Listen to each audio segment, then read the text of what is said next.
بسم اللہ الرحمن الرحیم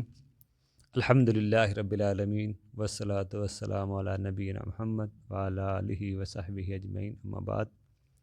اولاد کی تربیت اولاد میں آج پہلے بھی ہم نے دیکھا ہے اولاد کی تربیت میں کچھ باتیں، آج دوسرے پارٹ میں بھی ہم کچھ باتیں دیکھیں گے۔ دیکھیں، جب بچہ 7 سال کا ہو جائے، حدیث ہے نبی علیہ السلام کی، تو اس کو نماز کا حکم دیں اور دینی تعلیم بھی دیں اس کو، ٹھیک ہے نا۔ اور جب 10 سال کا ہو جائے تو اس کو اگر وہ نماز نہیں پڑھتا، دین کی طرف نہیں آتا، تو آپ اسے سزا بھی دے سکتے ہیں، ہلکا پھلکا مار بھی سکتے ہیں، ٹھیک ہے نا۔ تو یہ نہیں کہ محبت میں آپ بچوں کی تربیت کرنا ہی چھوڑ دیں، ان پہ نظر رکھیں، اگر کوئی غلط کام کرتے ہیں تو اس کو منع کریں، اور بچوں کے سامنے بے حیائی کی چیزیں نہ دیکھیں، گالی گلوچ لڑائی جھگڑا نہ کریں، ورنہ بچے وہی چیز دیکھیں گے اور آپ کے بعد بھی شاید وہ اس پہ ہی رہیں، ہو سکتا ہے کہ آپ کو اس کا عذاب ملے۔ کیونکہ آپ نے کام پیچھے چھوڑ کے گئے ہیں اور وہی کام وہ کر رہے ہیں، جیسے آپ کرتے رہے ہیں، آپ کے بچے بھی دیکھے وہی کر رہے ہیں، تو ہو سکتا ہے کہ اس سے آپ کے لیے صدقہ جاریہ نہیں بلکہ عذاب جاریہ بچے بن جائیں۔ تو بچے یا صدقہ جاریہ ہیں یا عذاب جاریہ ہیں، تو اس لیے بچوں کی اچھی تربیت کریں تاکہ آپ کے مرنے کے بعد آپ کے لیے صدقہ جاریہ بنے، اور بچوں کے بارے میں پوچھا بھی جائے گا۔ حدیث ہے، نبی علیہ السلام فرمایا کہ اپنے بچوں کے بارے میں تم سے پوچھو گی، جو تمہارے بچے ہیں، جو تمہارے اہل ہیں، ان کے بارے میں پوچھا جائے گا۔ اور اللہ تعالیٰ فرماتا ہے کہ اپنے آپ کو اور اپنے بچوں کو، اپنے اہل والے کو، بیوی بچوں کو جہنم کی آگ سے بچاؤ، اپنے آپ کو، اپنے بچوں کو۔ تو اس لیے خود بھی دینی تعلیم سیکھیں، دین کی طرف آئیں، علم سیکھیں، اور بچوں کو بھی علم سکھائیں۔ اسی طرح بچوں پر نظر رکھیں کہ ان کے دوستوں پر بھی، کہ دوست کیسے ہیں، کیونکہ نبی علیہ السلام فرمایا بچہ اپنے دوست کے دین پر، بندہ اپنے دوست کے دین پہ ہوتا ہے، تو پھر دوست دیکھ لیں کیسا ہے، دوست کو بھی نظر رکھیں۔ اسی طرح جب بچہ اسے نماز پڑھاؤ، بچوں کو جب بچہ بڑا ہو جائے تو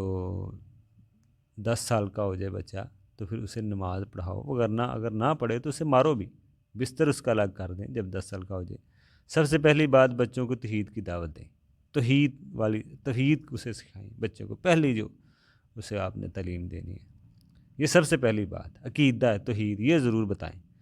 بچوں کے دینی علم دینا بچوں کا حق ہے، ورنہ آپ ظلم کر رہے ہیں اگر بچوں کو آپ سب کچھ دے رہے ہیں، دنیا کی چیزیں، دنیا کی ہر چیز اس کو دے رہے ہیں، لیکن ان کا جو حق ہے وہ آپ سمجھتے نہیں، اور نہ بچے سمجھ رہے ہیں، بچے تو بچے ہیں۔ آپ کا کام ہے بچوں کو دینی تعلیم علم دینا، یہ بچوں کا حق ہے، ورنہ آپ بچوں کو حق مار رہے ہیں، ظلم کر رہے ہیں، یہ بچے یہی ہو سکتا ہے روز قیامت آپ کا گریباں پکڑیں، ٹھیک ہے نا، آپ کو جہنم میں لے کے بھی جا سکتے ہیں کہ انہوں نے ہمارا حق نہیں دیا۔ تو بچوں کے ساتھ لوگ باقی ساری چیزیں دے رہے ہوتے ہیں، لیکن یہ جو حق ہے اس پہ کسی کو کوشش نظر نہیں آتی، اس کو بھی سمجھیں۔ دوسرا، بچوں کو انٹرنیٹ سے دور رکھیں، سوشل میڈیا سے اپنے بچوں کو دور رکھیں، بے حیائی سے۔ اگر بچوں کو دنیا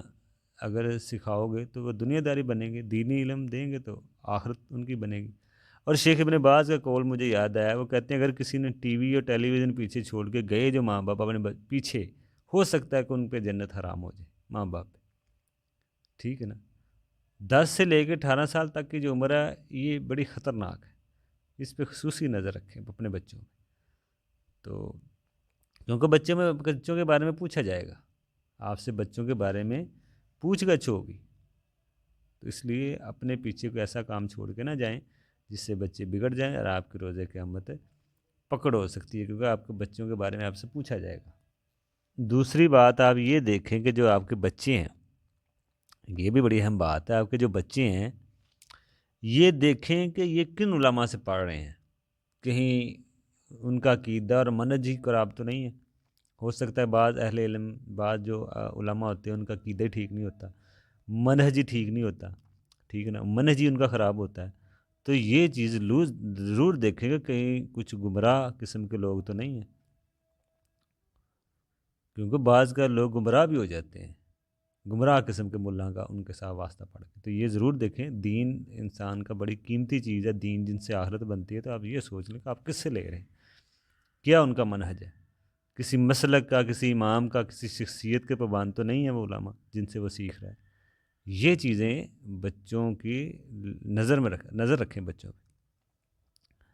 اور بچوں کا جو بگاڑ ہے وہ گھر سے ہی شروع ہوتا ہے، اس لیے ماں باپ خود اچھے بنیں، بچوں کو اللہ تعالیٰ کی نعمتوں کا احساس دلائیں، اللہ تعالیٰ نے کتنی دن رات ہم نعمتیں استعمال کر رہے ہوتے ہیں، یہ بچوں کو احساس دلائیں، اور بچوں کو دینی لحاظ سے ان کی تربیت کریں، اپنی عقل سے نہ کریں صرف۔ بعض اوقات لاڑ پیار سے بھی بچے خراب ہوتے ہیں، تو اس لیے لاڑ پیار کے ساتھ ساتھ